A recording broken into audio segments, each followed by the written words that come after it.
I think we're ready to get started. Just a reminder to everybody that tonight for Q&A, we have disabled the chat because it was very distracting to people. But for Q&A tonight, as questions occur to you, please email them to chris@cownec.org, and he will take questions at the end of the session.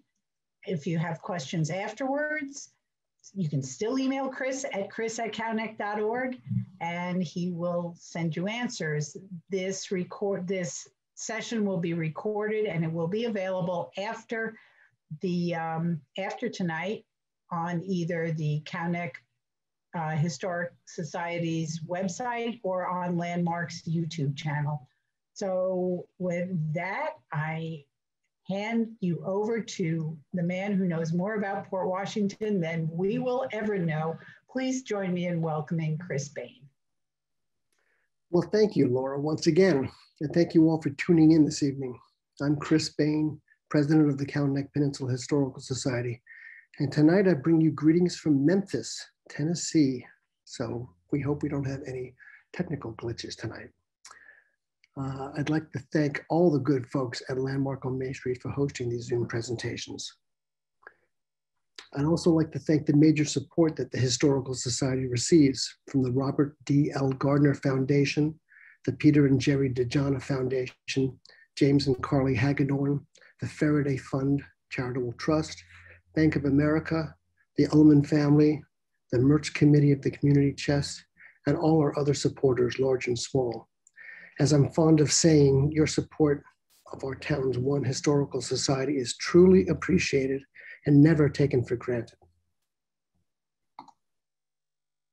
If you missed any of my earlier Zoom presentations, you can find them all on our website, cownec.org, under the Events tab. And if you have any questions or comments during tonight's presentation, as Laura mentioned, send them to me via email, chris@cownec.org, and I'll try to answer your questions or your thoughts at the end. Note that a few of the subjects that we're covering tonight have been covered in more detail in other presentations, so I'll cover them also, but a little bit more briefly. Flower Hill Avenue. First, it was First Avenue on an 1872 map. Then it was Flower Hill Avenue as of about 1896. In a few maps, it was called Shore Road down near the town dock and or Broadway, but it didn't become Main Street until 1912. The map that you see below is from 1896. Tonight we'll be virtually walking between the town dock and the post office, although we'll be skipping around in time from the 1880s to the 1960s. Shown here are 4 people posing on the dock with the Port Washington Hotel directly across the street. Although it was built in 1872 and called the Port Washington Hotel, when John Bradley bought the place in 1900 or so, it quickly became known as Bradley's, lasting as the most popular spot to eat until the 1960s. This map shows the shoreline before Sunset Park was built from landfill. And you see here, Port Washington News and a garage, but this is the road, and the water came right up because there was no landfill, there was no park yet. This shot must have been taken from the top of a ship's mast. You see the shoreline, you see lots of buildings on Lower Main Street, and this building in particular is an important one that we're going to talk about. The Port News, founded in 1903, by William Hyde. And that was the first location, right where Sunset Park would be. The paper was printed in New York City and brought by train to port every week. And this little building was dwarfed by the building next door, the Hyde and Holtz garage. Hyde and Holtz were 2 early Port Washington families with some descendants still in town. Across the street from this, however, was this postcard with a tremendous content directly across the street from Heidenholt's garage. On the far side of the building was our first bank, the Bank of North Hempstead, right here. And on the left side was our first post office, right here. And this building was there until about 25 years ago. Next door here was the Van Nostrand General Store.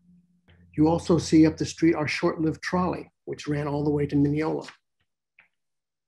And further up the road, you get a view of Delvan's ice cream parlor, which we'll get to soon. Here's a great view of the Van Nostrand General Store, which had served as the post office for many years after the McKee General Store by the Mill Pond lost that choice seat in a local election. This is almost the same view with the post office and bank on the right, Heidenholtz on the left, and the caption explaining that everyone was getting ready for the carnival of 1911. We'll return to the carnival in a bit. This house, still gracing Lower Main Street today, was the home of the Bird family, which obviously made it known as the Bird House. Sitting just to the right of the PAL softball field, it's now the home of the Village of Baxter Estates. A tiny bit further up the road, this building, also still standing on Lower Main Street, was Delvan's ice cream parlor. Several people were watching the photographer set up his tripod and black cape, which took a bit of time in those days. The sign between them says baseball today, Bradley grounds at Depot. And we'll see all of that in a bit. Here is Adelbert Van Wicklen himself on the left and his wife and one of their helpers at the legendary Delvan's ice cream parlor. Here's an artifact from our collection from 1914, which shows the calendar and A. Van Wicklen, Delvan's ice cream parlor, confectionery and sporting goods, with their Main Street address, not Flower Hill Avenue.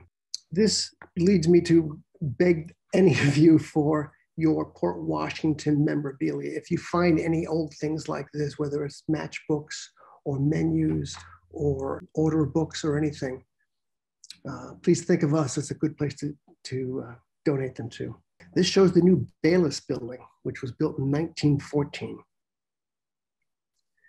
Here it's decorated for a normal Memorial Day celebration. Inside, here's a great shot of the Bayless Pharmacy. The Reed and Doris Markham family, descendants of the Bayless family, left us a great many photographs and actual artifacts from the pharmacy, which we are now cataloging and which will be featured on our website when complete.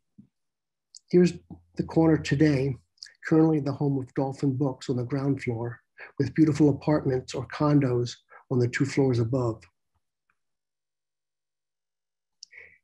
Here's a 1929 ad from the Port News with the most interesting line that the original store was established in 1872, 20 years earlier than I had probably would have guessed. Of course, there was a huge fire in 1902 involving 12 structures, 6 of which were totally burned to the ground, right on that corner. It took Doc Bayless a bit of time to save up to rebuild that large building in 1914. Across the street and up the hill, where IHAN's parking lot is now located, was this beautiful hotel. It had several names over the years. The longest one was probably the Cove Inn. When I was in high school, there was a gas station on that corner, however, the Cove Inn having burned down in the 30s. Here's our first great view up the hill. Flower Hill Avenue, with the Cove Inn on the left, the Bank of North Hempstead on the right, where Fish Kebab is today. That's their second location after having moved up from lower in the street. And up the street, you see here, you see the steeple for the Methodist Church. Now, I would guess this is a pre-1908, since there's no sign of trolley tracks or overhead wires. But note the sign of the Cove Inn on the left, which you'll see again here. The trolley coming down the tracks after its long trip from Mineola, trips that it made from 1908 to 1920. Across the street from the Cove Inn was the Baxter store, which burned down in 1906. This shot is from about 1900. That little building next door, though, is really interesting because it survived the fire and became Edward C. Davis Central Meat Market. The building is still there today, of course, though it was soon joined by this building at 290 Main Street, which was Lewis Smith, outfitter to the whole family. You can also make out Lewis Dental Parlor on the second floor. And there is Bank Street going up the hill to the left. By this time, the little meat market next door had morphed into Halpern's Variety Store. Here they are today, the two buildings, with a little meat market now doing a great summertime business as Ralph's Italian Ices. Another classic view of the hill with the Bank of North Hempstead's Doric columns on the right.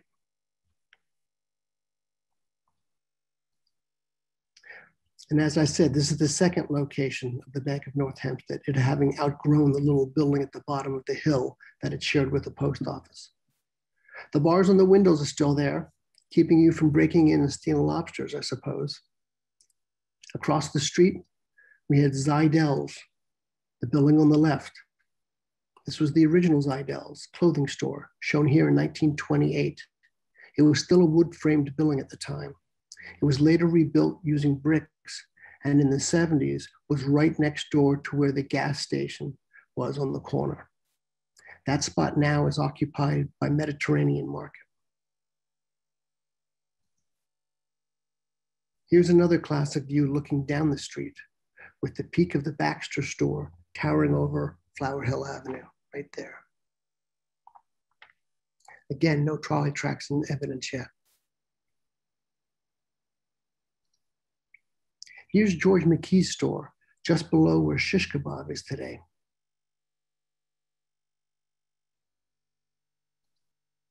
Seaman's Meat Market, which features beef, veal, lamb, mutton, and pork.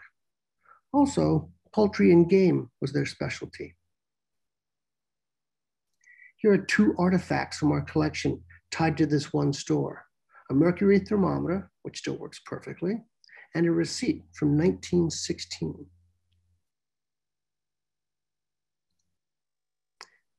This is from another market, which shows how the deliveries were carried out all over town, including to the wealthy families who were discovering and developing properties in Sands Point. If I go back and forth between these two buildings, you can sort of see what it's like today. Actually, it's not quite like this today. This was 2 years ago when it was a jewelry store. It's now empty. So if you walk up those steps, like I did a few days ago, and look in, it's sort of a sad relic of its former self. But all these little brackets are still there. And the windows are pretty much the same. Some of the ornate work has gone, but that's the way it was. That's the way it is. Now here's a parade coming down the street. Just one or two buildings further up and across from Carlton Avenue, we see the 1909 parade celebrating the opening of the new high school, which you know is Main Street School or Landmark on Main Street. Members of the school board are leading the way. Now, if you look down here, I love this little detail of these three boys and these women in their dresses. So we zoom in a little bit for that. They each have a different style of hat, which is just I don't know why, fascinates me. They all have hats, but they're all a little different. And the ladies' dresses are absolutely beautiful too. This view down Flower Hill Avenue shows Austin F. Knoll, funeral director and embalmer, wearing his bowler hat for the camera right here. And I like the scribbling below the picture. The trolley cars honk honk down this street now. They saved me $2 per week. We are more than whatever he said on the other side is lost for now. Here's another hand-colored postcard showing Lower Main Street. This includes a caption noting the new Bailiff's building and shows the Chan Key cleaners on the right. So we actually had a Chinese cleaners here in 1915 or so, because the Bayless building was built in 14. A few years later, Shields Brothers would set up shop nearby and is still going strong today, more than 100 years later. Now, parked in front of the Hyde and Baxter Real Estate Office, a couple doors down, is a great car, totally decked out for the 1911 Carnival. Driving the car right here, his white hat and telltale white coat, is Congressman and famous orator Burke Cochran. Notice in the upper right-hand corner, the next building up is a shoemaker. Now, this is the 1911 program for the Port Washington Carnival. This was a town-wide celebration that lasted for 5 days. This is the front of the souvenir program from our collection of local artifacts. These are 3 pages from the program, which help to show what a huge celebration it was. The left panel shows 4 advertisements and a listing of the churches in town. The middle panel shows all the committees, including finance, reception, production, publicity, law and order, the boat carnival, transportation parade, information, water sports, fireworks, illumination. This was a really big deal, and they had to plan this fairly well in advance to get all this stuff printed up and figured out. The right panel shows the schedule of events. Another little piece that they printed up is a pocket-size folding brochure for all the events at the carnival. It's a trifold brochure, including our 6 hotels, a map of the town showing the relevant information, and more. One of the major events was the 3 different performances of HMS Pinafore, performed on a ship anchored just off the shore with bleachers built on the shore just for the occasion. And here's the ship. This was pre-amplification, of course, so the actors must have had a great time projecting their voices to the land. Our final view down Lower Main Street from the Methodist Church, where the Port Washington Public Library is today, of course.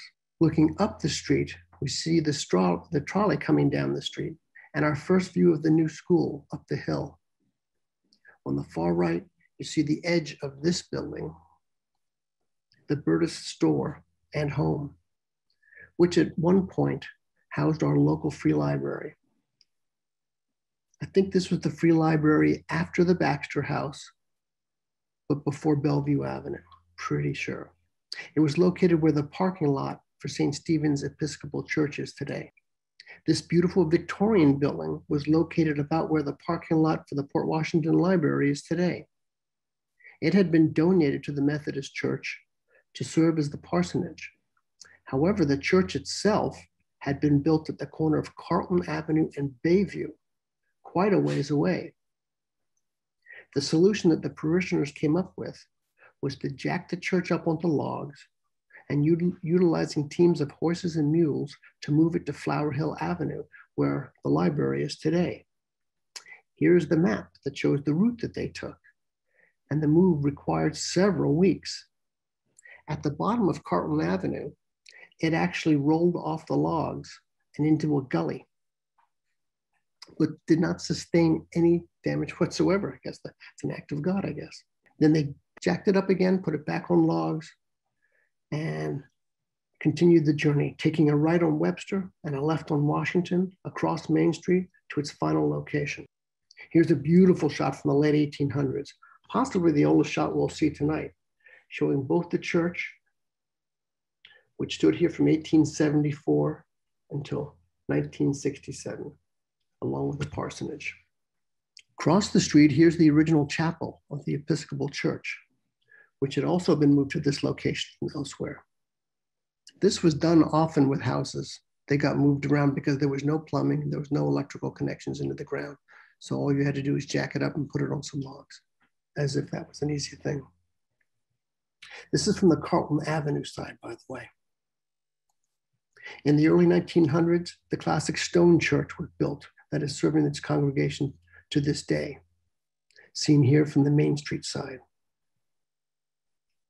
This is the corner of the Webb family farm where Main Street School would be built.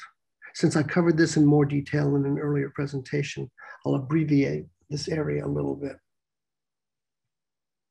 The town was growing rapidly by 1906, 7, and 8, and the school board bought the 5-acre Webb farm right across the street from today's library, including the Webb house shown here, which was subsequently divided into 2 homes and moved over to Jackson Street, where they both are still standing today.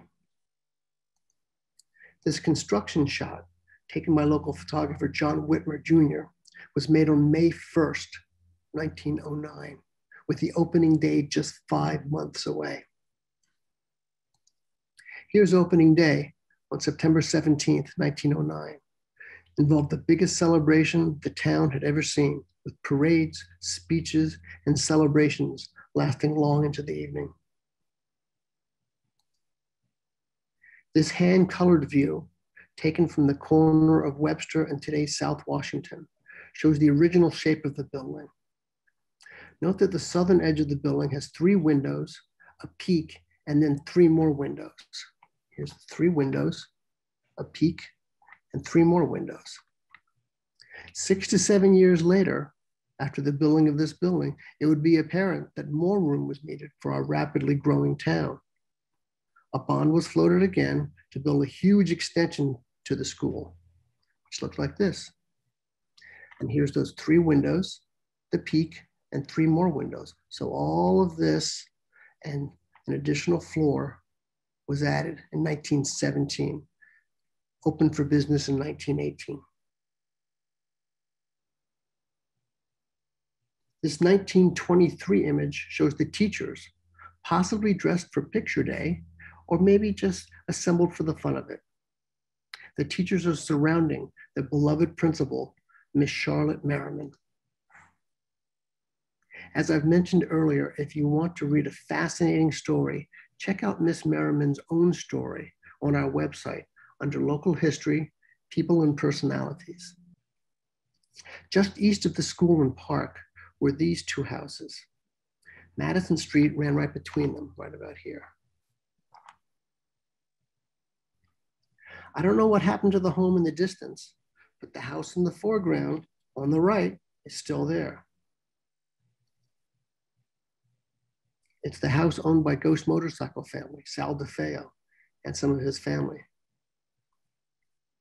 Sal was a World War II veteran and can often be seen out front still selling Ghost t-shirts. So if you ever stop by to pick up a t-shirt from him, which I urge you to do, please thank him for his service. Here's a Google Street View of the same location. Now this section of a Sanborn fire insurance map showing the same area in 1925 reveals those 2 houses, here and here.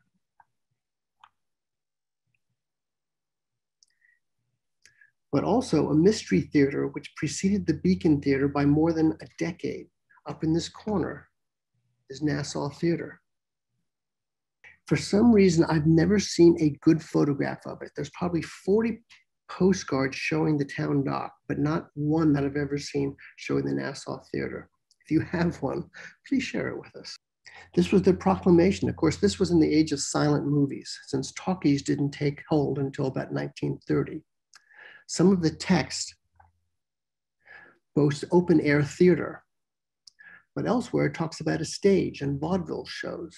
How they did that year round, I don't know. I don't know whether it was indoor or outdoor. I've read conflicting stories in the paper.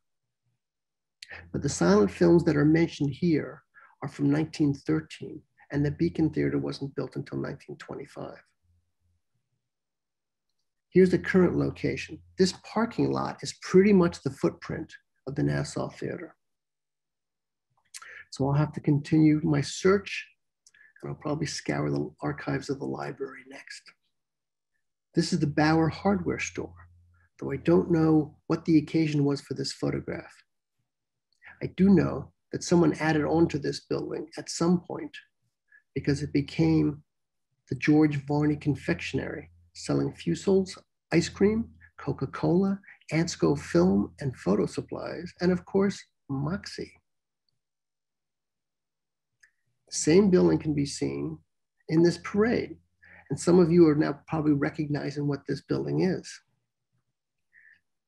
This was probably when it was either Seaman or Needham's hardware store. When I was a kid, it was Seaman Needham's. Here's a local suffragette parade led by Rosalie Gardner Jones as they passed the building that you all now know as Finn McCool's on August 8th, 1913.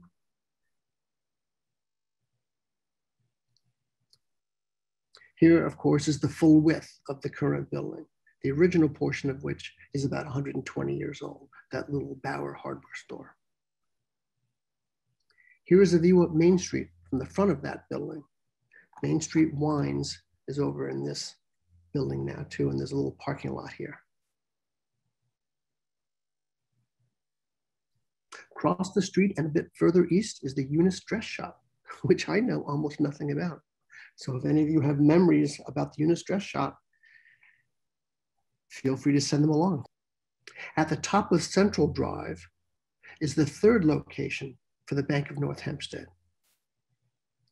Now, a detail up at the top shows that the bank was founded in 1902, which you all now know was in a building that it shared with our first post office down at the bottom of Lower Main Street. This building was erected in 1927. Even though this 1920 ad in the Port News touted some of the wonderful attributes of this bank, the crash of October 1929, just 2 years later, eventually took its toll.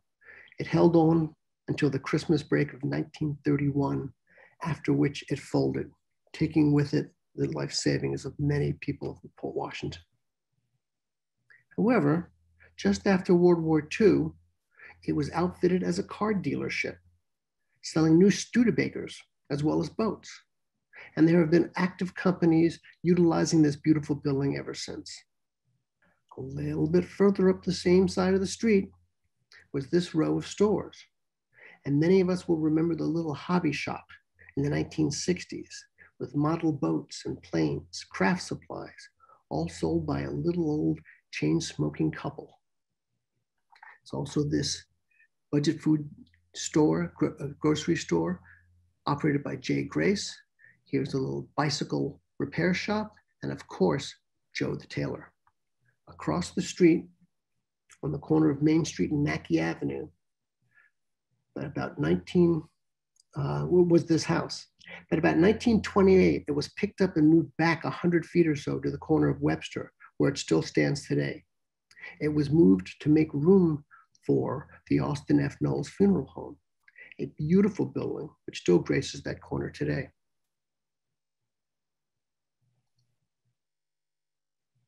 Here's an ad from the 1929 Port News, which gives its address so we know something about when it moved, with its nice sentiment. Looking back up Main Street, we see the Port Washington Reserve Police in 1942 and some parade during World War II. You'll also see a Tidal gas station over here on the corner, whose buildings are still there as a repair shop. And of course, the Beacon Theater in the background, featuring Carol Lombard and Jack Benny in a dark comedy called To Be or Not to Be. The Beacon Theater, built around 1925 during the last years of silent movies, also featured gala stage attractions, the sign says. Largely vaudeville acts, singers, dancers, jugglers, as well as silent movies, until 1927, when The Jazz Singer was released, featuring the sound syncing with the film. In this 1929 ad, it claims that where the better pictures are shown is the Beacon. Obviously a swipe at the older Nassau Theater down the street. Those of us who remember the Beacon before it got sliced up into just another multiplex remember the grand size of the place, including a balcony that was larger itself than some of the small theaters that came later. And across the street Call it Virgil's or Luigi's or Jonathan's or Leone's or one of a handful of other names, because there was a succession of restaurants across the street from the Beacon until it finally became a bank as it remains today. Now, at one point in our town's history, if you looked east from the area near the front of the Beacon Theater, this would be your view, with an unpaved road and gullies on the road for rainwater and no trolley tracks. I would guess this to be before 1908 when the trolley arrived, probably about 1905. But note that home in the far distance with the crossed roofs. One set of roofs goes north-south, the other goes east-west. It's an educated guess, but I think that building would remain and appear again in quite a different little village after a few busy decades. This is probably that building. I know the second shot is taken from about Bellevue Avenue, just east of the Beacon, because we have our first view of the top of a hotel in the distance right here, which is by the train station. The next shot was taken from about the same place after a few more decades had passed.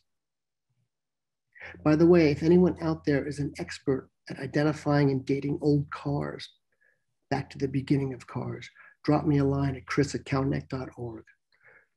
We have a few postcards that we'd like to nail down the dates of. These look like 1940s getaway cars, actually, from an old movie. Note that there was diagonal parking on one side of the street for a while. From just a block from Irma Avenue and Haven Avenue and Evergreen, this is also Main Street looking east with a big hotel here, which we'll talk about in a moment. And across the street, a news article in 1929, Sam Alper, who had a jewelry store just down the street, bought the corner property and eventually converted it into Alper's Hardware, which is doing great business today. At the corner of Main Street and Irma Avenue, we now find the stately Port Washington National Bank. It was a beautiful bank, and why they decided to cover up the original brickwork with some ugly tan stucco, I'll never know. Here's the Bank of America today. You be the judge. Okay, one of my top 10 favorite postcards is next. So let's go stand in front of that building just past the bank. Let's go stand right here. There's a green car there, which you've just gotten out of, and you glance over toward the corner of Haven Avenue and Main Street, where Starbucks is today. Meet the Victoria Hotel, built by Walter Mullen in 1905 in response to the continuing growth of the town since the arrival of the railroad in 1898. It had electric illumination, a bowling alley in the basement, and a dance hall on the third floor. Here's another view of the old Vic, as it was later known. Though the penciled message at the bottom said that it was built last summer, so that the mailing of this card must have been 1906. Yet by 1929, there must have been economic reasons that led to the sale of the property, transitioning from a hotel to a retail and office complex. It was the 1929 layout showing the schematic of the planned replacement, and all the local press reporting favorably on the plans. And here it is, circa the 1960s. A nice looking suburban retail and office space, whose corner today, as I said, is occupied by Starbucks. There's a tenant that's been there since 1938, the Dr. Kadam's family of optometry. This was one of our historic distinction plaques that he was awarded, or the family was awarded. Here's an early 1950s view, a bit further away. And of course, if we turn to our left, we see our beautiful Long Island Railroad station. And here are the who's who's of Port Washington's business and political leaders who are assembled to celebrate the opening of the train service to Port Washington. Many of them begged, bought, or donated the land between Great Neck and Port Washington, creating a right-of-way for train service, which could finally terminate in Port Washington as opposed to Great Neck. It was only possible because of the bridge over the Manhasset Valley using Carnegie steel. This is still the highest Long Island Railroad bridge in existence, which is why we, the Cow-Neck Peninsula Historical Society, recently mounted the historic distinction plaque at the front door of the port's Long Island Railroad station in conjunction with the MTA, noting that June 23rd, 1898, as the single most pivotal day in the history of our town, the day that marked the beginning of the transformation from a farming and fishing village into a commuter suburb. Here's a photograph from that day when the very first train traveled beyond Great Neck, all the way to the trestle, to the celebrations awaiting in Port Washington. Here's another view from that day. And yet one more. Again, we see here with the telltale hat, Burke Cochran, orator and congressman. And this is a Mr. Fay from Sands Point. I don't know much more about him, but the photograph is identified as such.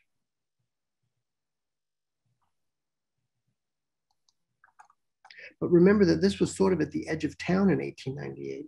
This photograph by John Whitmer in 1905 shows fields across the street where stores would shortly spring up.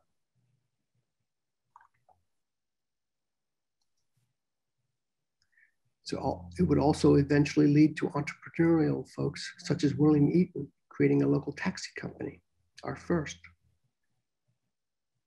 Here's the Port Washington Brass Band at the station, taken as they were about to leave to take part in Teddy Roosevelt's second inauguration in Washington, D.C. in 1905. Quite a trip that must have been. Just past the train station on the same side is the H. Nielsen's Flower Hill Cigar Store. It's just to the left of the station as you're facing it. Across the street from the station and next to the Central Hotel was Geiner's Bakery. They served lunch. Our bread and cake is always fresh, made right here in your hometown. Our counters and cases are laden with it. I love the captions here. You see what you are buying, the best that possible at the lowest possible prices. And today, the McGeer building across the street commands all those addresses, including Dunkin' Donuts. And we know that because if you bother to glance up at the top, it says McGeer building. Of course, where Dunkin' Donuts today once stood, the Central Hotel, was run for a while by John Bradley. And note that the caption also mentions that this is the entrance to the baseball ground. And yes, that means that once upon a time, the parking lot behind Dunkin' Donuts looked like this. And our home team looked like this. And for many years, Charles Bradley coached the team. From just in front of the Central Hotel, looking back toward the cigar store, the new Long Island Railroad station, and the Victoria Hotel, we see the trolley coming or going. It's blocking the view of the Victoria Hotel, unfortunately. Here are the houses on South Bayless Avenue before the parking lot for the station was added. Many of these houses are still there. The large brick building, which is home to Arena Graphics and Arena Sports, and was a hardware store for a while when I was a kid, was built to be a Buick dealership called Standard Brothers. There were very few photographs of stores between the train station and the post office, but this is one. Here's the owner, but there's not so much as a sign for his store. But pretty much on this spot was a store we all remember, Greenfield Pharmacy, at the corner of North Bayless and Main Street, which actually had a lunch counter with great burgers, fries, and shakes, I'm told. It was before my time. Also shown here in this 1960 shot is Prim Barbers and the Gay Paris Deli. And no one can forget Nassau stores, a 5 and dime for our own little village. Not to mention Bohack Supermarket, just before the era of real supermarkets, which crushed the life out of most mom and pop grocery stores across the country. Main Street Market was another on the second block of Main Street, which was still standing till about 20 years ago. Continuing through the mid-60s, we find Cowley's Liquors, Marsh Appliance, and Manhattan Foods, another grocery store on Main Street. A little further up, the first home of Gordon Schlafer Furniture, which expanded a couple times. And who, of course, can forget Chicken Delight? My sister Terry actually worked there for a little while. Came back smelling like French fries. And across the street from Chicken Delight, seen here is George's Coffee Shop, just before Frank started making amazing pizza at Frank's Pizzeria in 1966, a tradition carried on by his daughter Linda to this very day. Main Street ends at Port Washington Boulevard, of course, and shortly after World War II, the boulevard sprouted a slew of stores, from dairy and cleaners on one end, all the way to Carnell Stationery at Campus Drive. In between were Cromwell Hardware, Hilltop Toys, Rogers, Joe Lerner's Card Shop, Weber's Bakery, the A&P, Dolphin Books' second location, and even that brand new ice cream store in 1972 with the funny name, Baskin Robbins, where I worked as a senior at Schreiber. Hundreds of years earlier, on the same property, the Onderdonks had lived, worked, worshiped, and survived on this very spot. The Montfort House, at the back of the corner of today's post office parking lot, was home to many generations of Montforts caring for their extensive apple orchards. When the Port Washington Post Office moved to its present location in November 1935, the postmaster is shown here selling the first 3-cent stamps to Alfred C. Bayless, age 89. This is the Alfred Bayless who built the Bayless drugstore building, where Dolphin Books is today.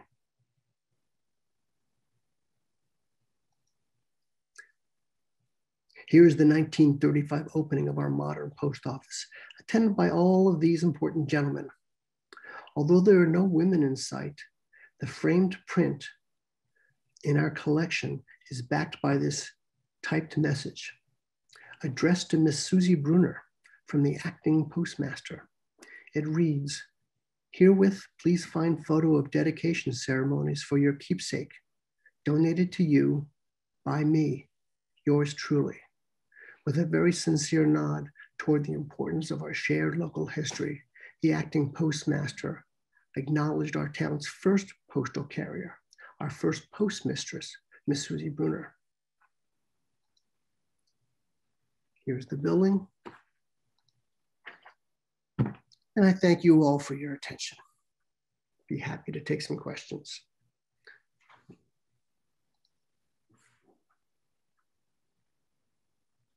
Which I'm going to do via email.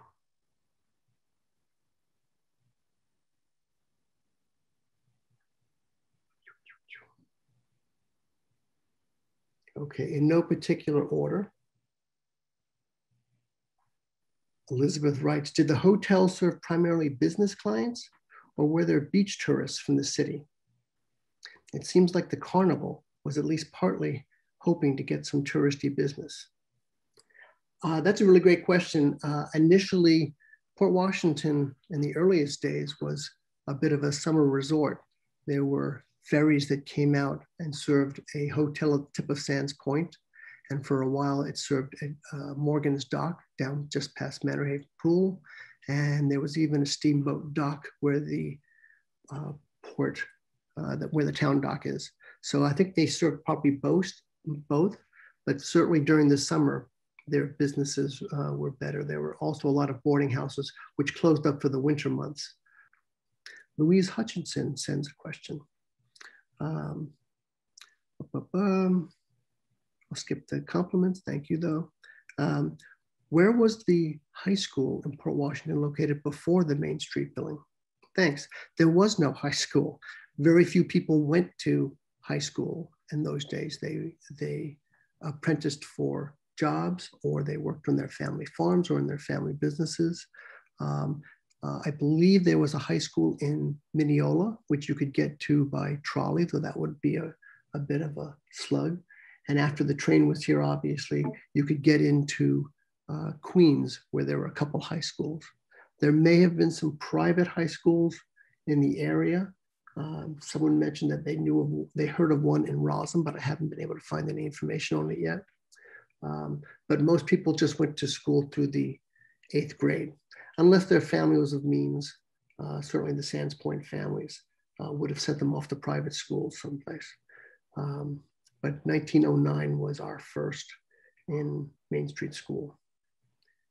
Thanks for that question. Thanks for, Sue Miller says, thanks for a great trip down memory lane.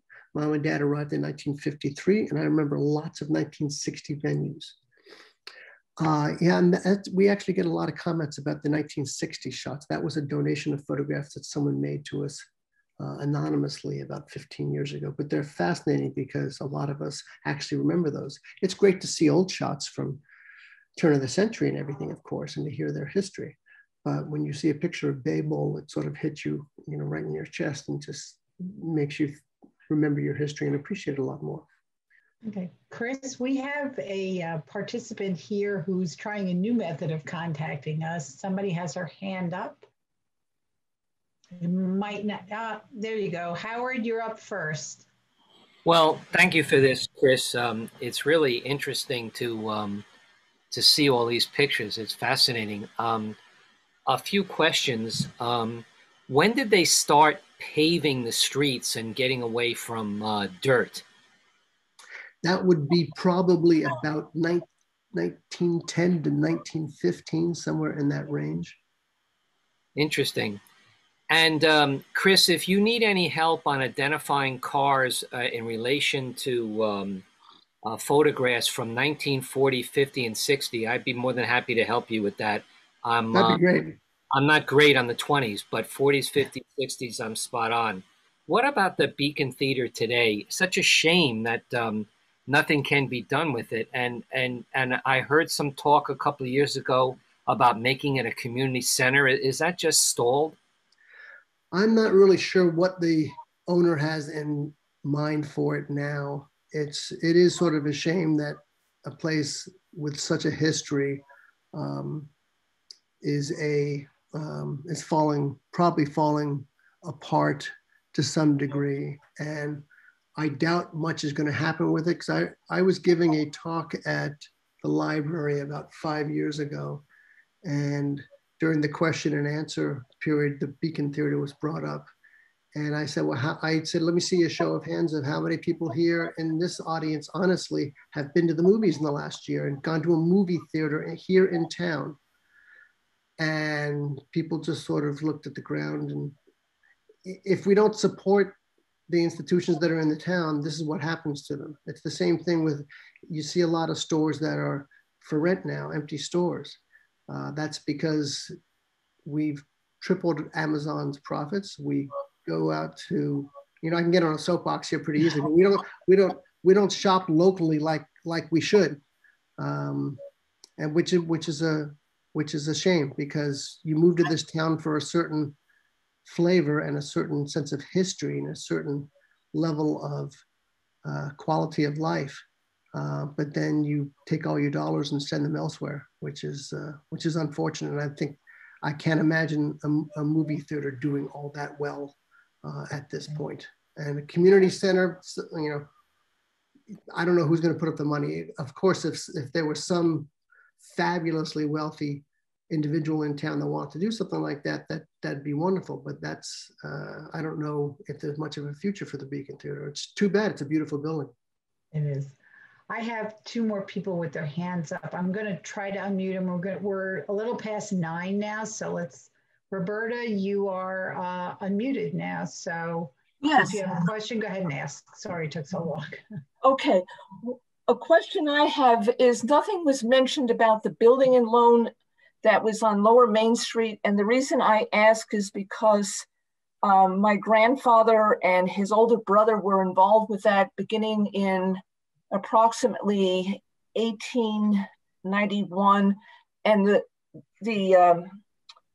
my grandfather's brother's name was Isaac M. Allen, and I got newspaper articles, went to first the state of New York, then I had to go to Queens County to get the official records there.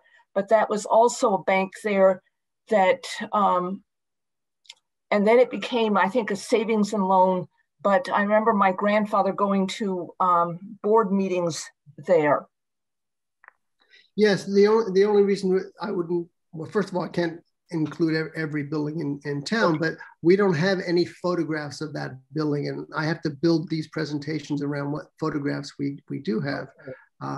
But if you have any old, again, if you have any old memorabilia from there, even news articles that, and you don't have to necessarily give us photographs. There's my Sands Point presentation featured a whole bunch of photographs from the Fraser family, who loaned me a photo album so that I could photograph the photographs.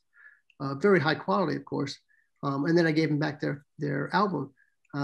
So if you've got photo albums that show old Port Washington, and old could be 60s, 50s, 40s, I'd love to see them. You don't necessarily have to give them to us, though we'd love to have them, and we'll take good care of them. But just loaning us those so that we can photograph it, even if it's a photograph that's under glass. We've got a method for shooting framed artwork, framed photographs that negates any reflections. Chris, can you take one more? Or? Sure. Okay, Scott Weil was up next. We're asking Scott to unmute. Scott, go ahead. Hey, Scott. Hi there, Scott Weil. Hey. Just two questions. I might be getting confused with you alluded to a gentleman named Fay in a photo, but you had no history on him from Sands Point. Am I confusing him with the Fraser family that owned the French Normandy home on in Sands Point? I know of the Fraser family that was part of my Sands Point presentation, and they had the old Mott house. I think it was Samuel Mott, but. Fay was a person that was mentioned in Joan Kent's Sands Point book.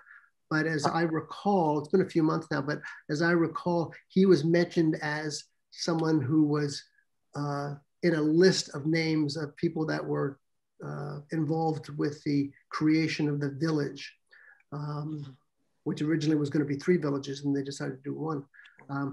But there was no other information about him. But he was standing right next to our congressman and orator, and he was dressed to the nines. So I just haven't had the time to look into him yet.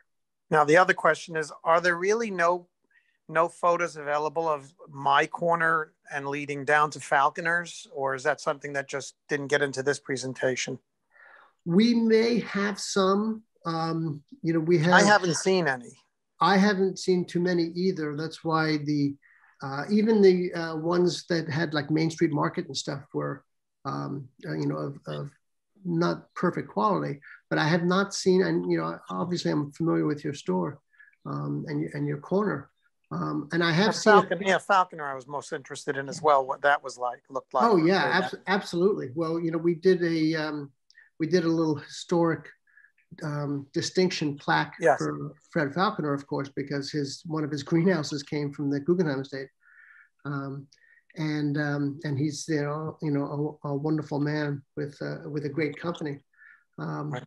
But I have not seen pictures of that area yet. We may have them. I have not seen everything that we have. We are continually unearthing pictures as we catalog them. Yeah. I do have an old photo of the Main Street Market going back. It's pretty old. That's okay. I'd love to see it, and I'd love I'll bring it in. to photograph it for Great, you. great. Okay. Thank you. All right. Thank Sure. you, Scott. Thanks, Scott. Chris, how we doing? I can take a couple more. You can take another? Sure. Okay. We have somebody new, Ellen Winkler. Hi, Ellen. Asked you. Hi. I just want to tell you, I don't live, first of all, great presentation. I love it. I love the old postcards. I'm a big fan of that. And I don't live in Port Washington, but I'm there a lot. I love the water there. I love the sunsets. I've gotten sick by the boats there. Oh my God, it's unbelievable. Sure. So I just want to tell you, great presentation. And I liked it a lot. It was very good. Thank you. Thank you. I appreciate the kind words. Thank you very much. So I think that's it for tonight. And thank you. Thank you all for joining us this evening and throughout the series. Please do check out the previous recordings. Please join us again when we start these up in the fall. Please check the Kauneck Peninsula Historical Society's website for all the other educational and interesting activities they have planned. Please check out Landmark's website. We're about to launch our fall season of live concerts in person. Got a couple things going this summer in our parking lot. Lots going on using all of the historical facilities in Port Washington. And we hope to see you again soon.